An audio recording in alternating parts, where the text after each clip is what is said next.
Hi అండి, welcome to my channel. ఇవాళ కిచిడి ఎలా చేయాలో చూద్దాం రండి. ఫస్ట్ కుక్కర్ పెట్టుకొనేసి 5 టేబుల్ స్పూన్ ఆయిల్ వేసుకొని 1 టేబుల్ స్పూన్ జీలకర్ర, 1 టేబుల్ స్పూన్ ఆవాలు, కొంచెం అల్లం వెల్లుల్లి పేస్ట్ వేసుకొని, కొంచెం కరివేపాకు, 3 పచ్చిమిర్చి వేసుకొనేసి ఫ్రై చేసుకోవాలండి.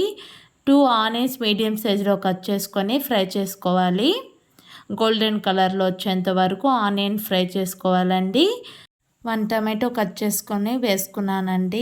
1 క్యారెట్, ఒక 10 బీన్స్ చిన్న పిచ్చులుగా కట్ చేసుకొని వేసుకున్నానండి. అలా ఫ్రై అయిపోయాక 1 table spoon salt, 1 table spoon పసుపు, 1 టేబుల్ స్పూన్ కారం వేసుకొని మనం ముందుగా నానబెట్టుకున్న రైస్ని ఇందులో యాడ్ చేసుకున్నానండి. 4 గ్లాస్ వాటర్ యాడ్ చేసుకొని కొంచెం పుదీనా కొత్తమల్లి వేసుకొని 4 విజిల్స్ రానియాలండి. విజిల్ వచ్చిన 1 టేబుల్ స్పూన్ నెయ్యి కూడా యాడ్ చేశానండి. ఇప్పుడు స్టవ్ ఆఫ్ చేసుకో. ఫుల్ వీడియో కావాలంటే కింద లింక్